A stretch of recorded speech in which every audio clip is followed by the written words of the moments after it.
Oke. FN. Shalom semuanya. Gimana tadi teman-temannya udah presentasi tadi dari pertama siapa dari Rio. Sorry gara-gara terupus nih. Dari Rio, terus ada Miss Lisa, terus ada Ola. Gila keren-keren banget sih presentasinya hari ini. Sekarang kita mau masuk praise and worship kita hari ini. Aku mau ngajak teman-teman untuk sama-sama siapin hatinya untuk memuji dan menyembah malam hari ini.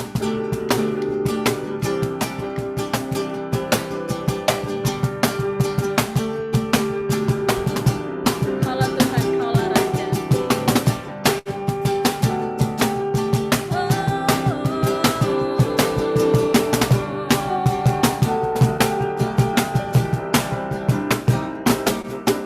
Raja mulia, Allah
Mari kita sama-sama mulai teduhkan hati kita. Kita akan mendengarkan sebagian dari firman Tuhan.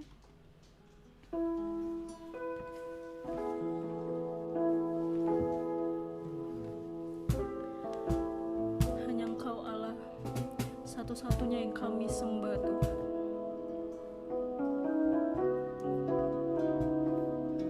Tiada yang lain Tuhan. Hanya Engkau saja Tuhan.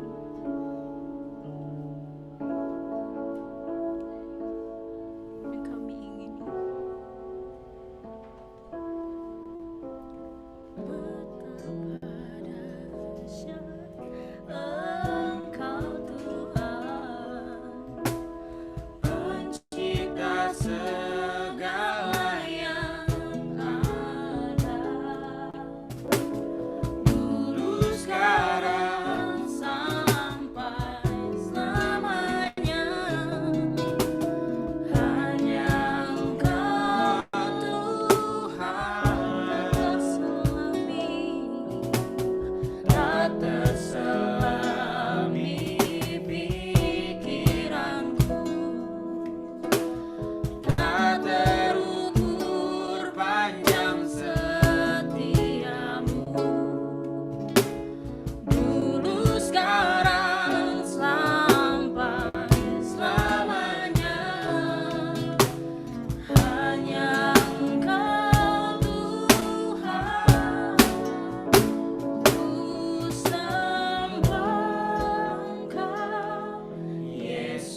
sini aja. Aku cabut.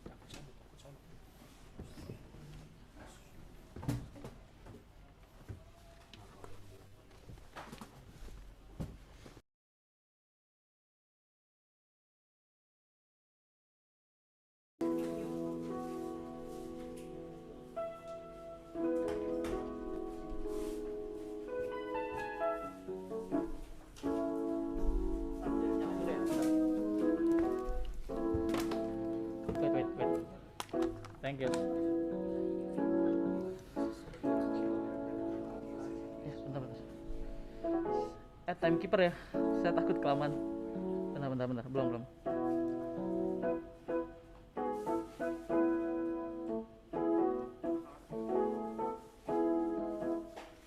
Ada. Wait.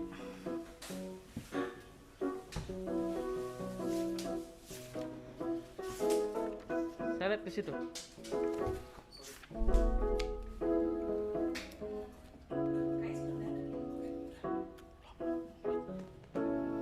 Dah, oke.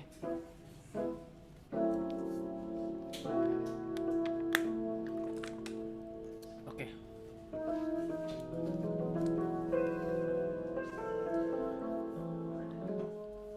Oke. Shalom teman-teman. Kita lanjut tema kemarin ya. Semoga jangan bosen sama saya.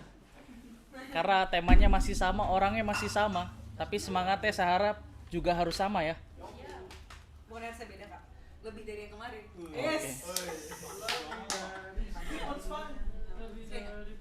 Oke. Kita lanjut subtema dari Tritunggal tentang keilahian Yesus dalam konteks Tritunggal. Sebenarnya kurang tepat juga ya perkataan saya dalam konteks Tritunggal. Kalau bahas Yesus harus bahas Tritunggal sebetulnya. Jadi saya ralat perkataan saya barusan. Keilahian Yesus itu pasti berkorelasi atau berhubungan dengan Tritunggal. Karena kita nggak mungkin bisa bahas keilahian Yesus terlepas dari Tritunggal. Nggak bisa. Oke. Kalau dipersoalkan mengenai kata Allah, yang seringkali orang Kristen itu dituduh, orang Kristen nggak boleh pakai kata Allah karena Allah itu milik orang seberang ya, milik agama monoteisme lainnya. Jadi orang Kristen nggak boleh bilang kata Allah, nggak boleh pakai kata Allah. Nah, hari ini kita mau coba bahas dulu ya. Oke. Kita mau bahas apa sih sebenarnya yang dimaksud dengan Allah? Apa sih yang sebenarnya dimaksud dengan Tuhan? Apa sih sebetulnya Elohim itu? Apa sih Adonai itu? Apa sih Kurios itu? Apa sih Yahweh itu? Dan apa kedudukan Tuhan Yesus? Nah, ini baru kita ke pembahasan intinya tentang keilahian Yesus. Jadi nanti kalau ada kata Elohim, ada kata Yahweh, ada kata Kurios, ada kata Adonai, teman-teman jangan bingung. Saya berusaha sepelan mungkin dan kalau ada pertanyaan silakan interupsi saya di bagian manapun. Oke, kita lanjut ke isu tadi ya. Orang Kristen nggak boleh pakai kata Allah karena Allah itu bukan milik orang Kristen. Kata Allah. Ya kita juga nggak usah nanggepin yang gimana sih. Enggak, kata Allah itu milik semua orang. Oke, kita bahas sedikit ya tentang kata Allah ya. Dan sebetulnya saya lebih setuju pakai kata Elohim. Kenapa lebih setuju pakai kata Elohim? Abis ini kita bahas juga. Tapi semoga saya ingat, tolong ingetin ya. Tolong diingetin. Siapa tahu nanti saya lupa. Nggak ada di sini soalnya. Kita nggak bisa menyangkal bahwa kata Allah dalam bahasa Indonesia besar kemungkinan dari bahasa Arab. Kata Allah itu berasal dari bahasa Arab. Terdapat penemuan bahwa nama Allah ini sebenarnya adalah nama salah satu dewa di Arab pada zaman pra-Islam. Allah, Al-Ilah, selain Al-Lata dan Al-Uzza, dan nama Allah lain yang dapat ditemukan. Karena ternyata sebelum zaman Islam di Arab, memang terdapat banyak dewa-dewa yang disembah. Namun ketika Jangan karena ini bahasa Arab, kata Allah, terus kita dituduh itu bukan milik orang Kristen. Nah, justru di sini kita mau belajar. Sebenarnya bukan nama Allah sih yang harus kita ributin, penggunaan nama Allah, tapi pengertian Allah itu apa?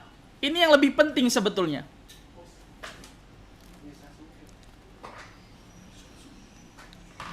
Sekali lagi saya ulang, sebelum zaman Islam di Arab memang terdapat banyak dewa-dewa yang disembah.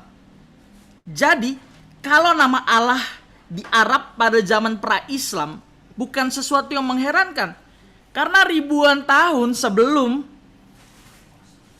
ada agama-agama di Arab atau berbagai penyembahan kepada dewa-dewa di Arab, di Palestina sendiri secara umum sebutan El atau Eloah sudah sangat umum digunakan untuk memanggil nama ilah atau dewa atau yang diyakini sebagai pribadi ilahi yang menciptakan langit dan bumi.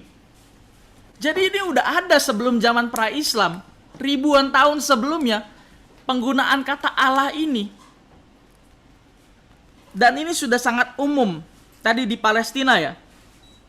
Sebutan El, Eloah itu sudah sangat lazim atau umum digunakan untuk memanggil nama ilah, dewa atau yang diyakini sebagai pribadi ilahi yang menciptakan langit dan bumi. Nah, Alkitab Perjanjian Lama sendiri memunculkan nama El, Eloah. Kata ini sebetulnya berakar pada suatu kata yang berarti kekuatan atau tenaga. Adalah sangat mudah terjadi apabila terjadi pergeseran bahasa, dan ini bukan sesuatu yang baru. Dari kata El, Eloah menjadi Allah. Bukan sesuatu yang baru. Dan ini sangat mudah terjadi. Sekali lagi dalam perkembangan bahasa, kata El atau Eloah menjadi Al-Ilah, Allah kemudian menjadi Allah.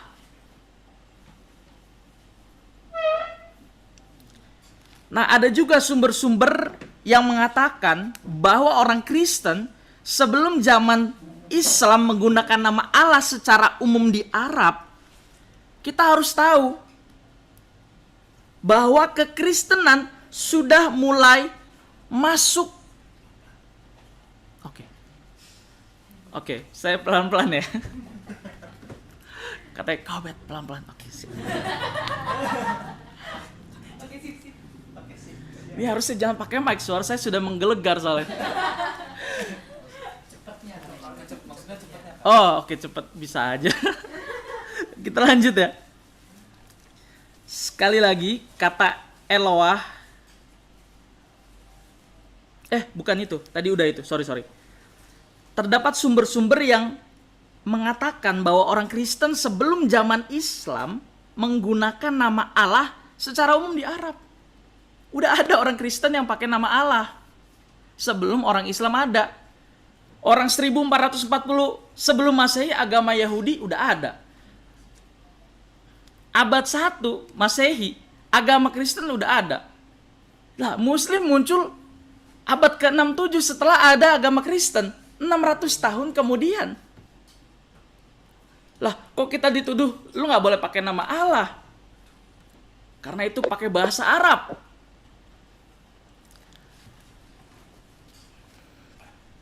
Nah, sebenarnya dari kita belajar hal ini ya, kita tahu kalau ternyata nama Allah itu sudah sangat lazim atau umum digunakan.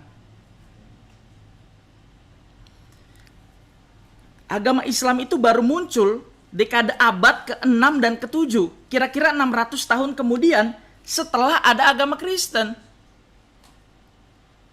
Tentu ini bukan menjelek-jelekan agama, enggak, ini fakta, ini sejarah. Jadi kalau kita menyinggung agama lain, bukan dalam arti kita ingin menjelek-jelekan atau mencela agama lain, enggak. Kita lagi belajar sejarah. Jadi sebenarnya sebelum ada agama Islam, nama Allah juga digunakan orang-orang Kristen di Arab untuk memanggil nama Allah. Nah, untuk belajar memahami kata Allah, tentu yang menjadi dasar pembahasan kita adalah Alkitab. Kita nggak boleh pakai sumber lain di luar Alkitab. Kenapa? Karena pasti resikonya berbeda. Khususnya Alkitab Perjanjian Lama. Yang pertama, memperkenalkan pribadi yang menciptakan langit dan bumi. Kita bisa lihat dari Perjanjian Lama. Kita bisa menemukan kata Elohim. Elohim. Dan sebenarnya nggak ada kitab tidak ada kitab dalam dunia yang mencatat mengenai keberadaan pribadi yang diakui sebagai Allah yang sedemikian lengkap selain kitab bangsa Yahudi.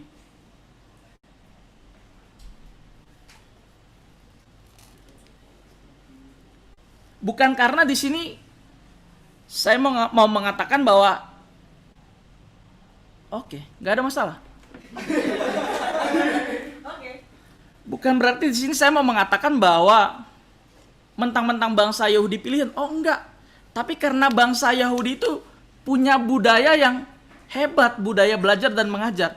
Tunggu dulu, saya minum ya.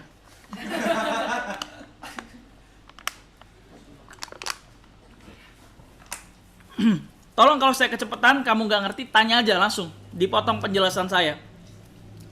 Oke, kita lanjut. Nama Allah pertama kali muncul di kitab Kejadian adalah Elohim. Adalah Elohim. Kata ini tuh paling populer di Alkitab. Elohim. Jadi kalau tadi di awal saya mengatakan, kalau kita diprotes, lu nggak boleh pakai nama Allah, it's okay. Sekalipun tadi kita udah belajar, sebenarnya itu nama Allah itu udah dipakai orang Kristen duluan. Tapi oke lah, sebenarnya lebih tepat itu kita menggunakan kata Elohim daripada kata Allah. Ada yang bisa jawab nggak kenapa? Tahu nggak kenapa? Kenapa kita lebih cocok menggunakan kata Elohim daripada menggunakan atau memakai kata Allah? Kenapa? Ada yang bisa jawab? Karena? Oke, nice. Karena kata Allah itu tidak mengindikasikan, tidak menjelaskan tentang kejamakan Allah. Tapi kalau kata Elohim itu pasti mengacu pada Allah yang jamak. Kata Elohim dari kata El dan Yim. Yim itu jamak. Jadi dengan kata lain Elohim itu dapat diartikan sebagai suatu lembaga ilahi. Lembaga ilahi atau para Allah. Elohim itu para Allah. Loh, kok para Allah, Kak? Nah, pasti jadi pertanyaan dong. Kok para Allah? Berarti Tuhan kita lebih dari satu. Fakta mengenai kejamakan Allah itu nggak bisa dibantah. Memang dalam lembaga ilahi itu ada pribadi-pribadi. Bapa, Anak, dan Roh Kudus. Elohim itu sendiri jamak. Kalau misalnya nggak jamak atau tunggal, atau dalam arti yaukit, satu dalam arti matematis, cukup disebut El atau Eloha saja. Tapi Elohim ini pasti mengacu pada kejamakan pribadi Allah. Nanti saya singgung sedikit tentang pembahasan Tritunggal yang sekarang lagi booming, Oneness Pentecostalism. Kita bahas nanti.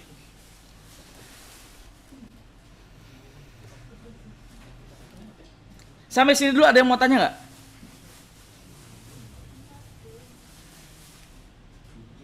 Belum? Kita lanjut ya. Ini baru mulai udah serak nih, gimana ini? Habis itu udah jeruk.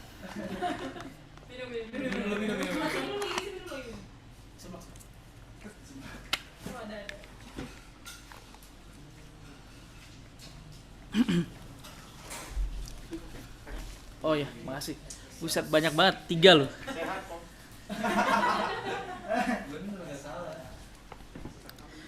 Oke, kita lanjut. Berhubungan dengan tema keilahian Yesus, sebetulnya yang kita persoalkan itu bukan sebutan nama Allah itu sendiri. Bukan sebutan nama Allah itu sendiri. Pelan-pelan ya. Berhubungan dengan tema keilahian Yesus atau ketuhanan Yesus, sebetulnya yang hendak kita persoalkan bukan sebutan nama Allah itu sendiri, tapi pengertian Allah itu sendiri. Nangkap nggak nih? Bukan nama Allah itu sendiri, tapi pengertian Allah itu apa? Siapa dan bagaimana Allah? Dari sini kita bisa tahu Yesus itu siapa. Dari sini kita bisa tahu. Jadi sekali lagi bukan nama Allah yang bukan sebutan nama Allah itu sendiri yang harus kita persoalkan, tapi pengertian Allah itu sendiri. Siapa dan bagaimana Allah itu? Sesungguhnya Allah tadi apa? Lebih tepat menggunakan kata Elohim.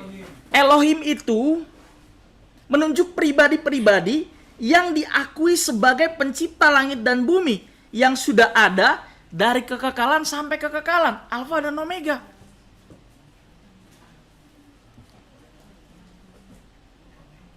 Menunjuk pribadi-pribadi ya. Kalau dibilang pribadi berarti satu. Kalau dibilang pribadi-pribadi berarti mengacu pada kejamakan Allah.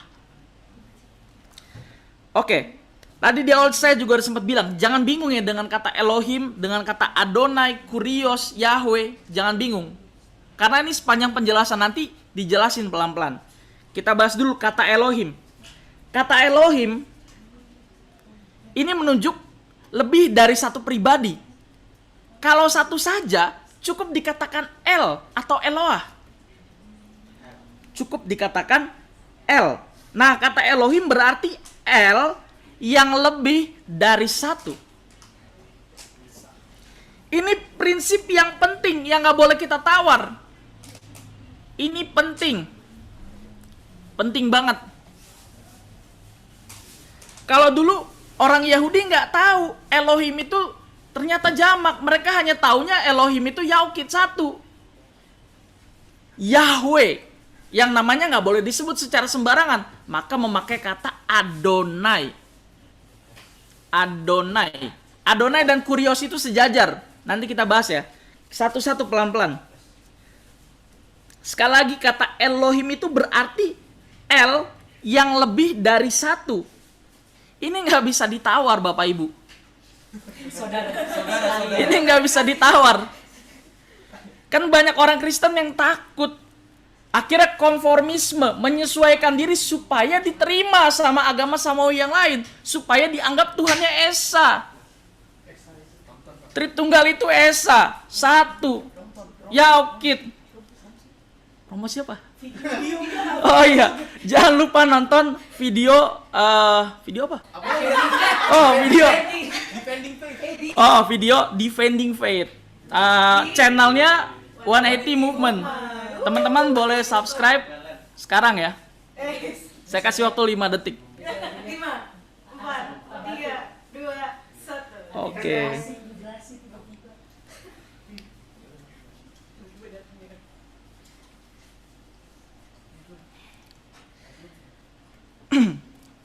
Memang sebetulnya banyak teolog yang takut. Takut dibilang Tuhannya itu lebih dari satu. Takut dibilang Tuhannya nggak esa. Takut diusir dari bangsa Indonesia ini, bangsa kita tercinta. Karena sila pertama itu mengatakan ketuhanan yang Maha Esa. Ya berarti orang Kristen nggak boleh lah orang Tuhan yang nggak esa. Lah gimana Buddha? Ayo. Maka esa di sini harus dimengerti secara tepat, secara lengkap. Penjelasannya tadi di channel YouTube 180 Movement ya. Oke, nanti katanya mau diputar. Oke.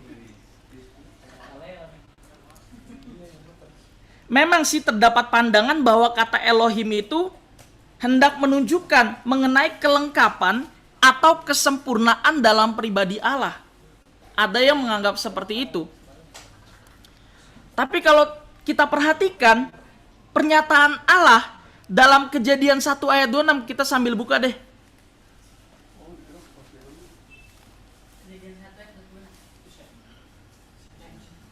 Kejadian 1 ayat 26. Saya lagi buka videonya tadi. Kejadian 1 ayat 26. Kejadian 1 ayat 26. Ya.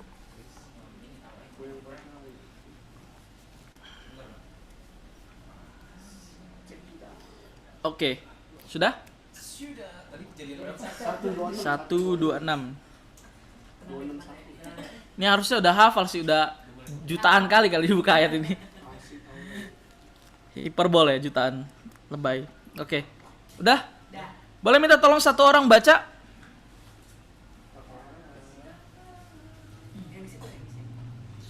Kalau nggak yang di sini deh, siapa? Raffles. Boleh, oke. Raffles. Baca, Ples. Yang gede Flex sorry. Perasaan apa lagi? Kurang lagi. Iya. Berfirman ulang.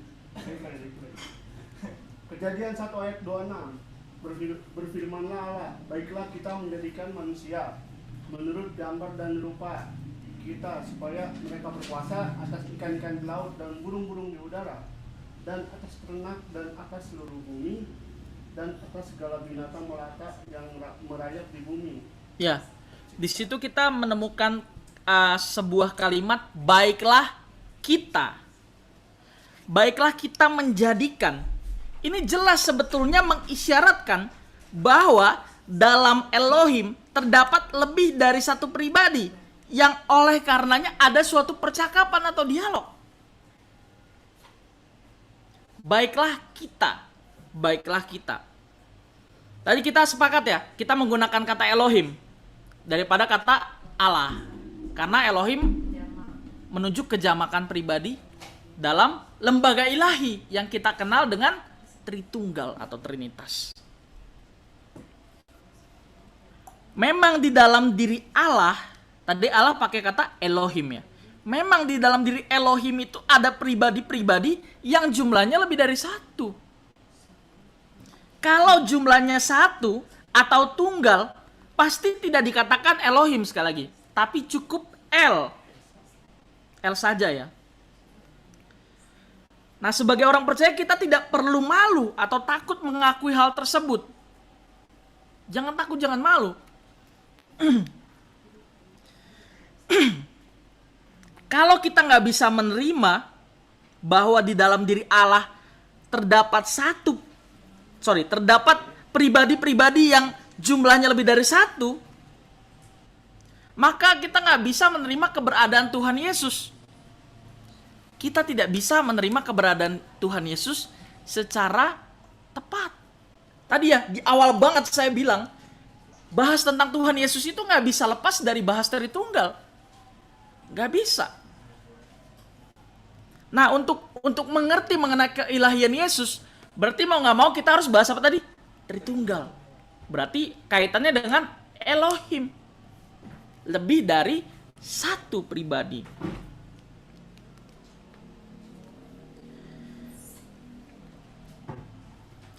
Yesus disebut atau disejajarkan dengan Allah sebab memang dia adalah Allah.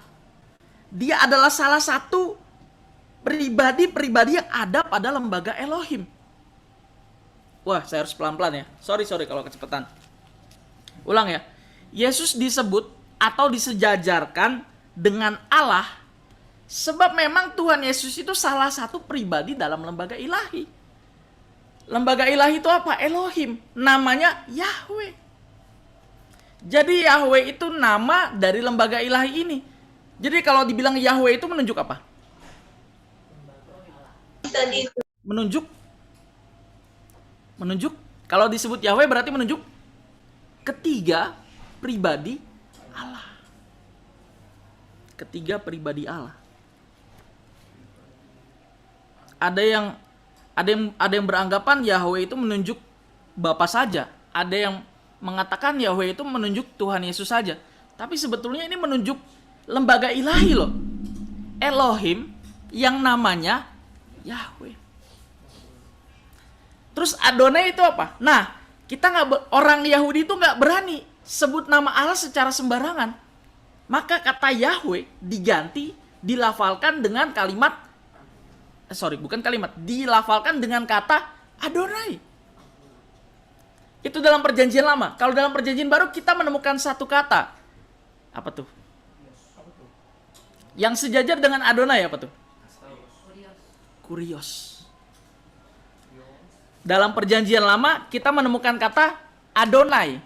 Dalam perjanjian baru kita menemukan kata kurios. Sami mawon. Sama. Ini untuk melafalkan nama Yahweh yang sakral ini.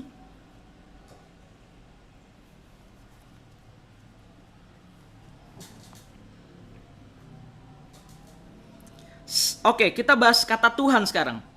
Tadi di awal kita bahas kata Allah. Terus kita udah bahas kata Elohim. Sekarang kita bahas kata Tuhan. Teman-teman pernah nggak baca Alkitab terus menemukan kata Tuhan dalam huruf kapital semuanya? Pernah aja lah biar cepat. Kalau yang belum nanti coba ya, cari ya. Ada kata Tuhan yang ditulis dengan huruf kapital semua. Tuhan tapi huruf kapital semua. Nah ini apa maksudnya?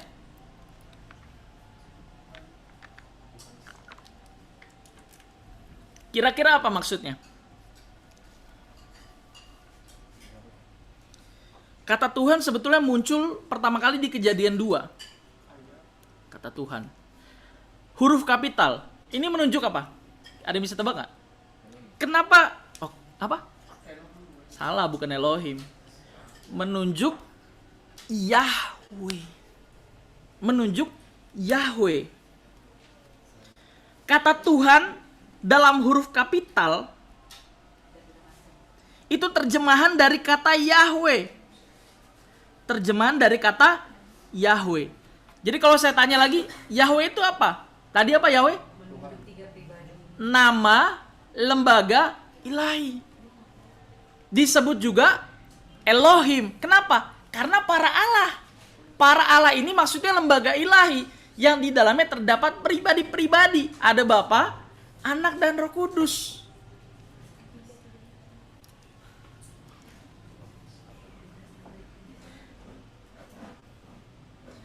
Ketika nama Yahweh ini muncul pada kisah keluarnya bangsa Israel dari Mesir ke Kanaan, yaitu ketika Musa mempertanyakan siapa nama Allah yang menyuruh mereka keluar dari Mesir, Tuhan menjawab apa? Masih ingat gak? Waktu itu kita pernah PA bahas ini juga.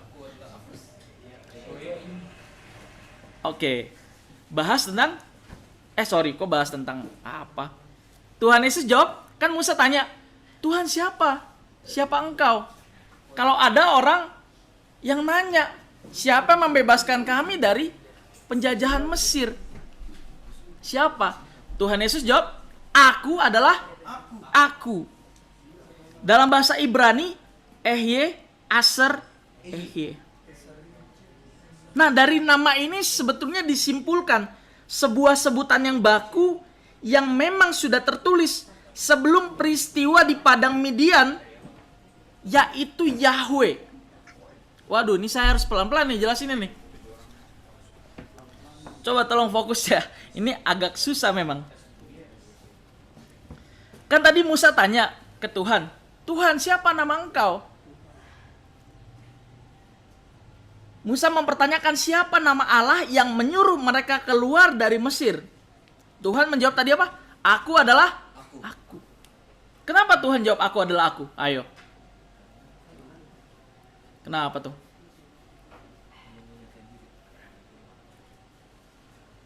Sebenarnya saya juga nggak tahu sih. Enggak bercanda. Kenapa disebut aku adalah aku? Kata teman-teman di sini end meeting aja, end meeting. Enggak bercanda ya. Karena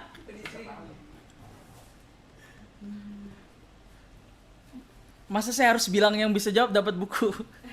Nanti buku di rumah saya habis dong. Oke. Kenapa tuh kira-kira?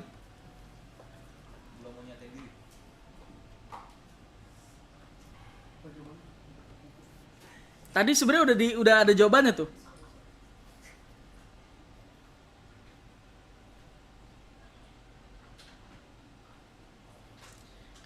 Karena dari nama ini sebelumnya udah disimpulkan sebuah sebutan yang baku yang memang sudah tertulis sebelum peristiwa di padang Midian. Yaitu tadi apa? Yahweh. Wah, ini teman-teman ada nggak sih videonya kita rekamannya?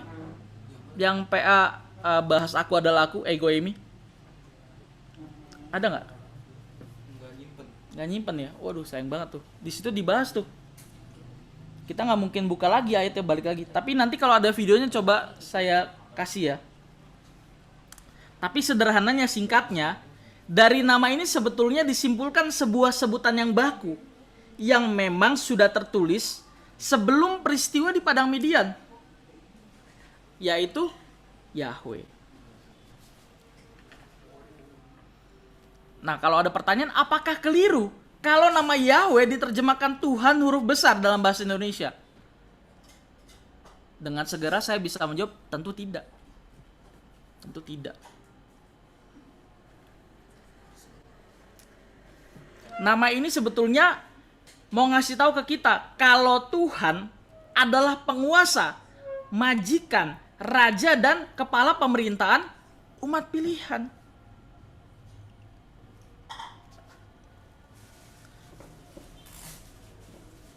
Tuhan memperkenalkan nama Yahweh ini ketika ia hendak menyatakan bahwa majikan umat pilihan bukanlah Firaun, tetapi Tuhan.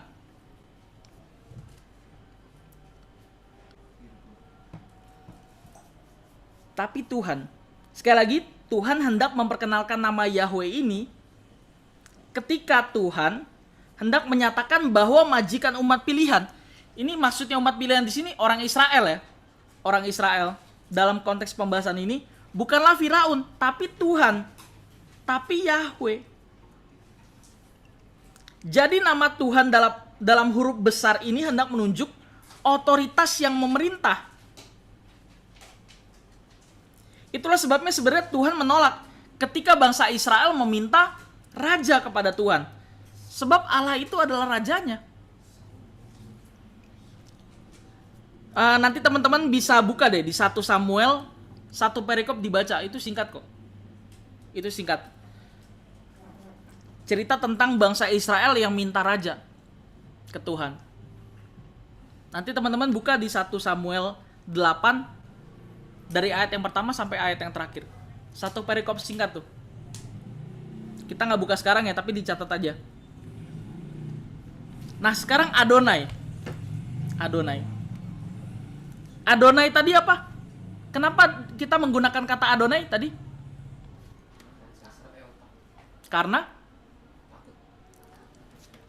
nama Yahweh itu begitu dihormati, sakral, amat suci. Jadi untuk melafalkan nama Yahweh diganti dengan Adonai.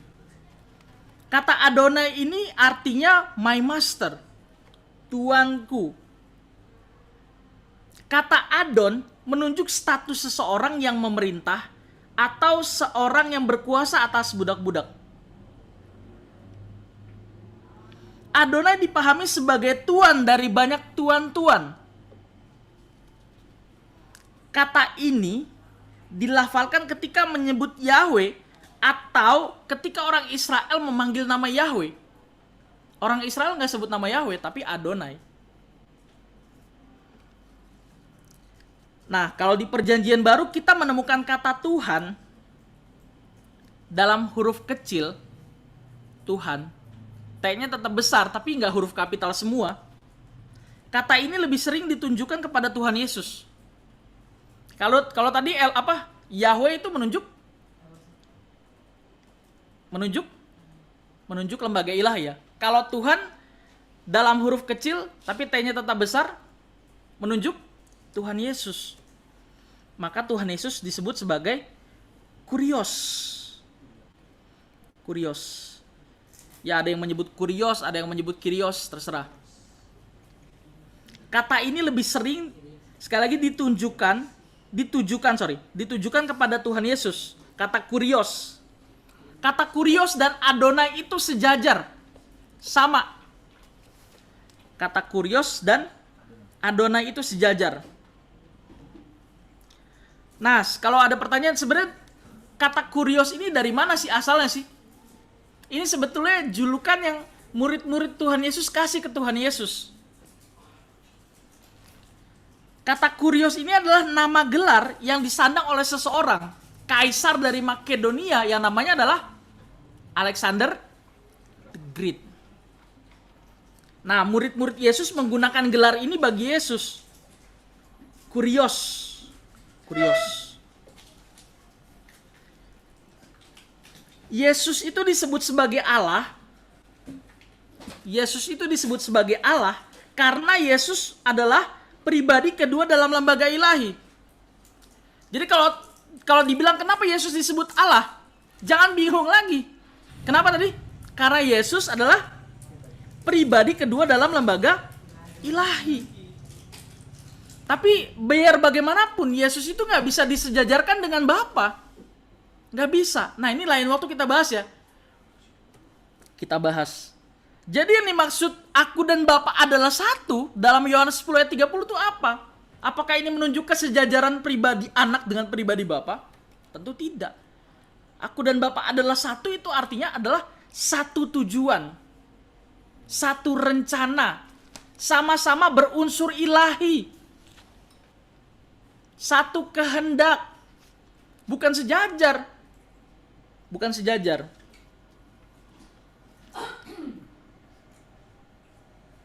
Sekali lagi, Yesus disebut sebagai Allah karena Yesus pribadi kedua dalam lembaga ilahi, Elohim. Kalau dibilang lembaga ilahi pasti menunjuk Elohim yang namanya Yahweh. Tentu pribadi kedua selain Allah Bapa. Nah, ini sering salah orang tangkap ya. Berarti Allah itu berkepribadian ganda. Oh, enggak. Anak dan Bapa itu pribadi yang berbeda. Pribadi yang terpisah. Wanes.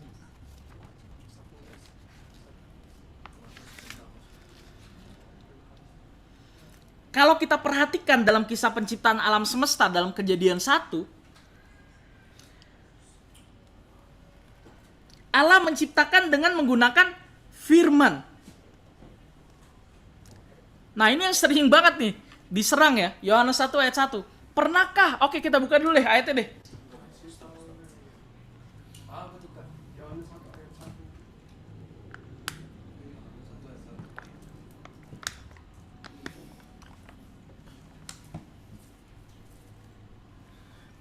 Udah? Bentar, Kak. Oke, minta baca siapa ya? Leon deh, Le. Langsung, Le. Pada mulanya adalah firman. Pada mulanya adalah firman. Lanjut. Firman itu bersama-sama dengan Allah. Firman itu bersama-sama dengan Allah. Dan firman itu adalah Allah. Dan firman itu adalah Allah. 3 kali ya kita baca ya, yang kedua. Ulang lagi, Le. Oh, yang kedua, maaf, Kak. Bukan ayat kedua, yang kedua kali maksudnya. Sorry. Ambigu ya. Iya, Kak. Harusnya ada definisi operasional. Lanjut.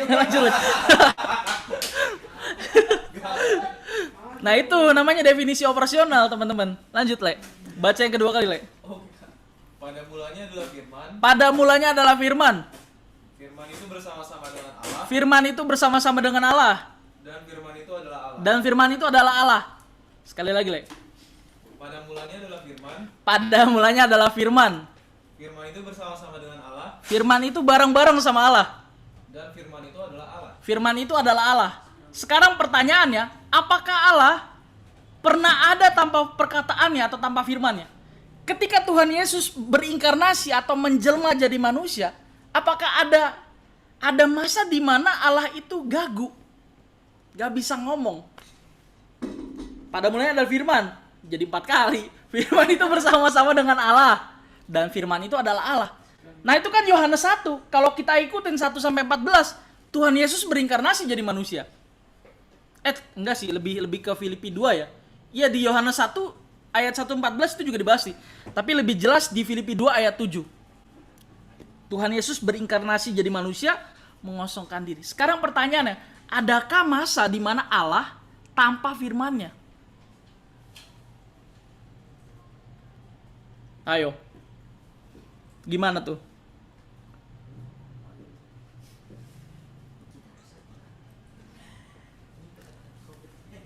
Nah ini di Chow pernah dibahas ya. Nah anak Chow kena nih yang di sini nih. Jawabannya adalah, ada yang mau jawab dulu gak nih? Biar ada diskusinya sedikit dah. Atau ada yang mau jawab? Boleh.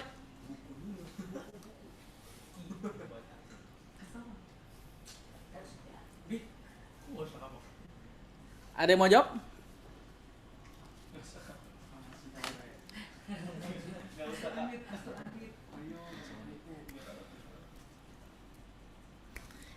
Kita kembali ke pernyataan sebelumnya ya. Kalau kita perhatikan dalam penciptaan alam semesta di Kejadian 1, Allah menciptakan dengan menggunakan firman.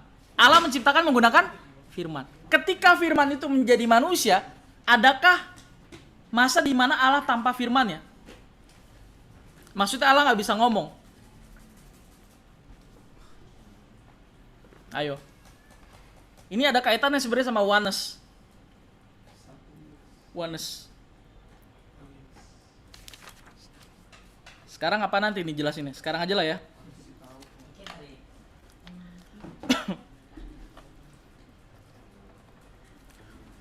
Oneness itu gini. Oneness, Unitarian itu sama. Oneness itu menganggap Bapa, Anak, dan Roh Kudus itu satu.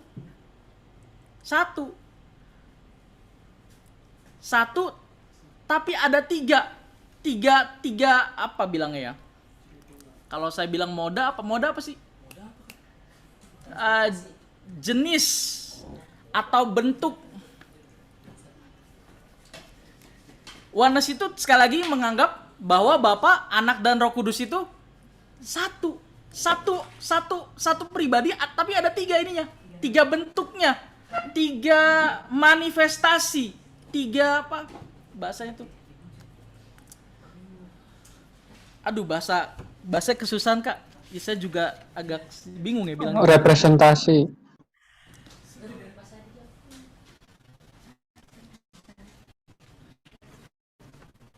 Tapi intinya sekali lagi oneness itu satu ya.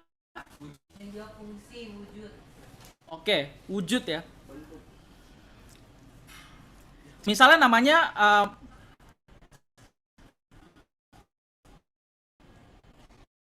Michael Franciscus Saverius. Di rumah saya dipanggil Ya udah pakai nama asli aja lah. Michael Franciscus Saverius Obedianto. Di rumah saya dipanggil Obed. Di kampus saya kadang dipanggil Franciscus, dipanggil juga Michael. Di tongkrongan di tongkrongan ada yang manggil saya dengan sebutan Obed Dianto, ada juga. Di anak cowok ada yang panggil saya juga Kaopski. Jadi macam-macam. Ini ada tiga, ada banyak manifestasinya, tapi orangnya tetap satu. Nah, Tritunggal itu nggak gitu. Jadi kembali ke pertanyaan tadi, apakah ada masa di mana Allah tanpa firman-Nya? Maksudnya Allah nggak bisa ngomong gitu? Tentu tidak. Jadi kalau buka sekali lagi, ini benar-benar sekali lagi ya. Yohanes 1 ayat 1. Dan 5 kali Obed. Yang kelima. Sekali lagi. Yang kelima. Sebentar.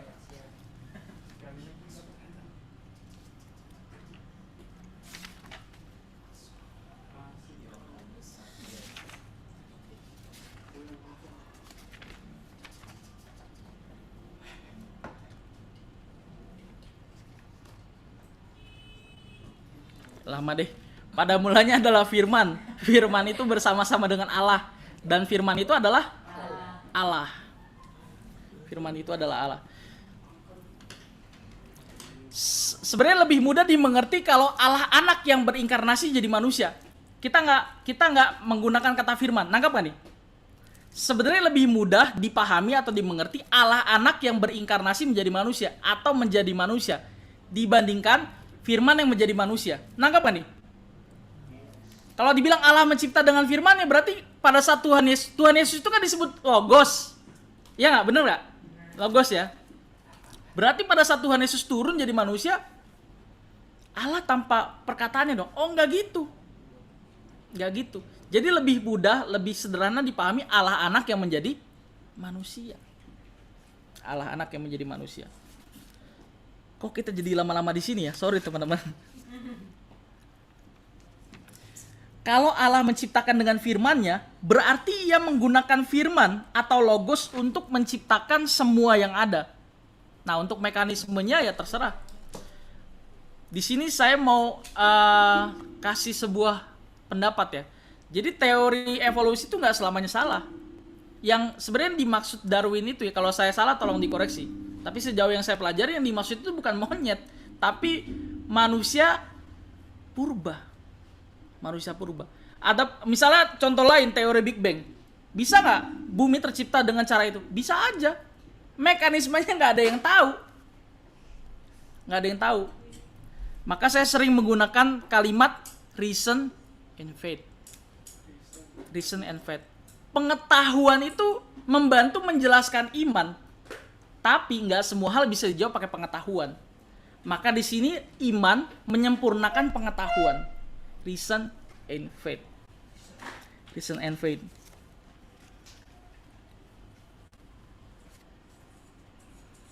Tetapi yang jelas keterlibatan Allah anak, yaitu Tuhan Yesus, sangat penting. Tuhan Yesus mengerjakan apa yang ditunjukkan oleh Allah Bapa kepadanya. Coba deh kita buka Yohanes 5 ayat 19. Yohanes 5 ayat 19.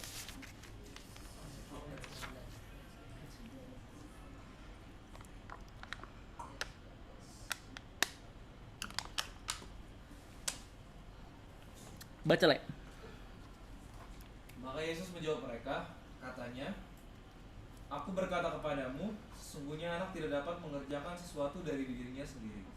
Jikalau tidak, ia melihat Bapa mengerjakannya. Sebab apa yang dikerjakan Bapa, itu juga yang dikerjakan anak. Oke. Dikatakan bahwa Yesus adalah salah satu pribadi dari pribadi dalam Allah yang jamak atau Elohim. Nah, harus ditegaskan di sini bahwa Yesus adalah benar-benar pribadi Allah anak, bukan pribadi Bapa. Harus ditegaskan di sini bahwa Yesus adalah benar-benar pribadi Allah anak, bukan pribadi Bapa. Pribadi anak berbeda dengan pribadi Bapa. Berbeda di sini bukan berarti tidak memiliki kesamaan kehendak atau kesamaan visi atau rencana, bukan. Tapi anak dan Bapa satu adanya. Sebab anak selalu melakukan kehendak Bapa. Tadi kita udah baca di Yohanes 5 ayat 19 ya. Tapi pribadi anak dan Bapa itu beda. Sekali lagi, beda. Kita buka deh Kisah Rasul 2 ayat 36.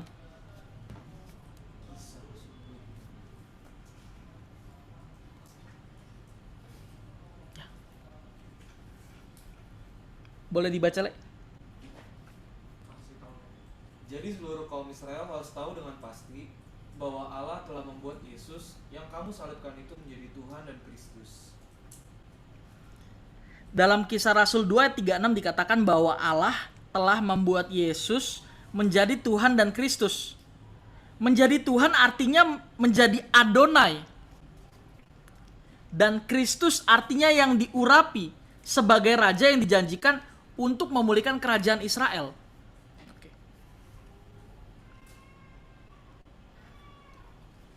Sampai sini dulu ada yang mau nanya nggak? Ada pertanyaan nggak? No?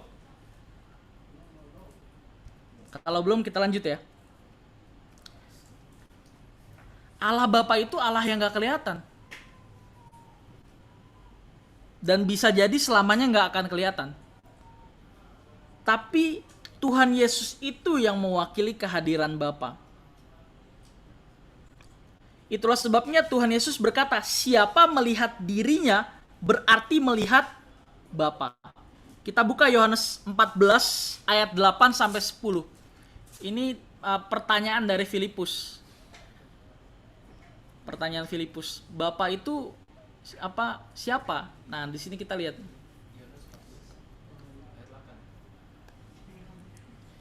Yohanes 14 ayat 8 sampai 10.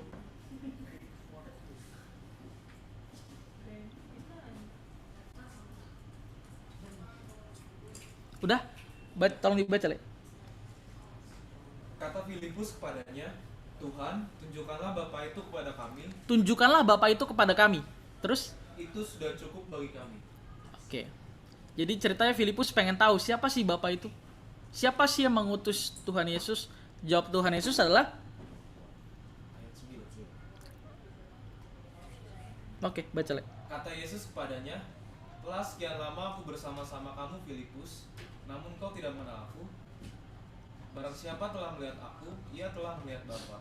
Bagaimana engkau berkata, tunjukkanlah Bapa itu kepada kami? Ayat 10.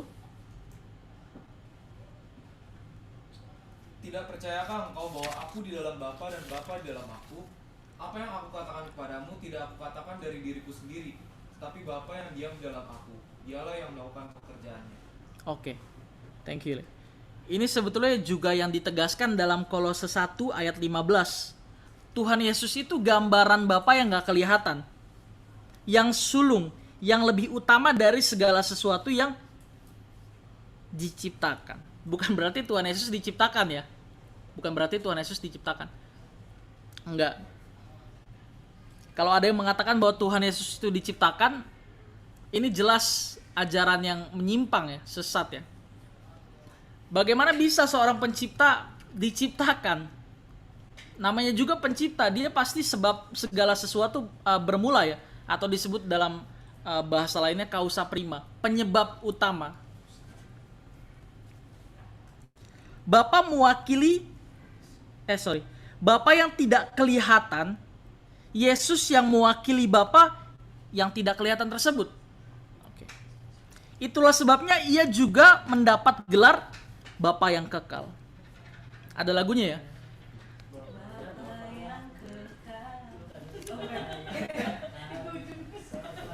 Sekali lagi, selamanya Allah Bapa itu nggak akan kelihatan. Yesuslah yang menjadi Tuhan bagi kemuliaan Allah Bapa.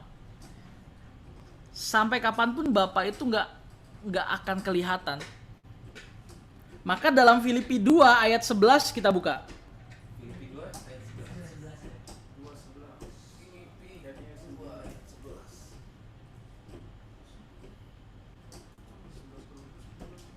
Oke, dibaca, Le. Dan segala lidah mengaku Yesus Kristus adalah Tuhan bagi kemuliaan Allah Bapa. Dan segala lidah mengaku bahwa Yesus Kristus adalah Tuhan bagi kemuliaan Bapa. Dan bukan untuk kemuliaannya sendiri. Saya ulang sekali lagi. Selamanya Allah Bapa itu nggak kelihatan. Tuhan Yesuslah yang menjadi Tuhan bagi kemuliaan Allah Bapa. Yesus adalah Allah yang tampil mewakili Bapa sampai selama-lamanya. Dengan demikian tegas dikatakan bahwa dia adalah Allah. Kenapa Tuhan Yesus Allah tadi? Jawabannya adalah karena Tuhan Yesus salah satu pribadi dalam lembaga ilahi. Oke, waktunya udah habis. Ada pertanyaan?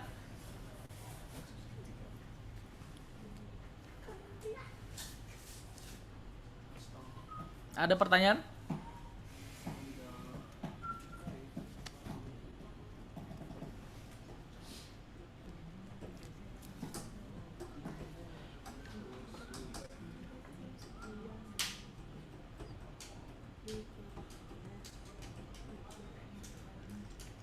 Nggak ada?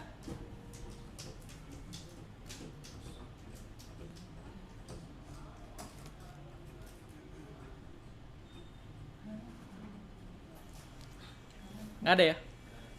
Kalau nggak ada saya minta 3 menit buat jelasin yang tadi. Unitarian atau oneness ya. 3 menit. Banyak orang Kristen itu memahami bahwa pribadi Bapa dan pribadi Anak itu satu. Satu oknumnya maksudnya. Apakah kalau dikatakan pribadi Bapa dan Anak itu satu sepenuhnya salah? Kalau dimengerti sebagai satu pribadi saja tentu salah. Tapi kalau dimengerti sebagai Bapa dan Anak itu satu dalam arti kehendak dan rencana, itu benar. Kalau dibilang satu dalam arti kehendak dan rencana itu betul. Tapi kalau dibilang Bapa dan Anak itu satu dalam arti sama, itu salah. Salah. Jadi sekali lagi, kalau dibilang pribadi Bapa dan Anak itu satu, memang benar satu. Tapi dalam pengertian tadi apa? Satu dalam kehendak, rencana. Tetapi mereka sekali lagi adalah pribadi yang berbeda. Pribadi Bapa benar-benar terpisah dari pribadi Anak. Itulah sebabnya ketika turun ke dunia, yang turun adalah roh Allah Anak.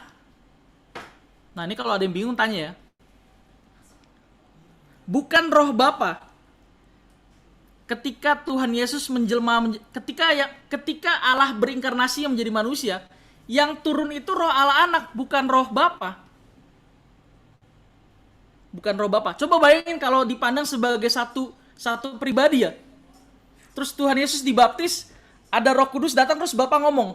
Dalam satu scene Tuhan itu berganti-ganti wujud. Nangkap gak nih maksudnya? Kalau dibilang satu pribadi ya, kalau dibilang satu pribadi Bapa, Anak, Roh Kudus itu sama. Lah, gimana dong pada saat Tuhan Yesus dibaptis, inilah Anak yang kukasih, kepadanya aku berkenan. Terus ada Roh Kudus turun. Dalam itu bukan kan kalau di film kan dijelasin burung merpati ya. Sebenarnya bukan burung merpati sih. Dalam apa? Bukan dalam. Seperti burung merpati atau menyerupai burung merpati. Dalam satu scene berganti jadi dua oknum yang berbeda ya.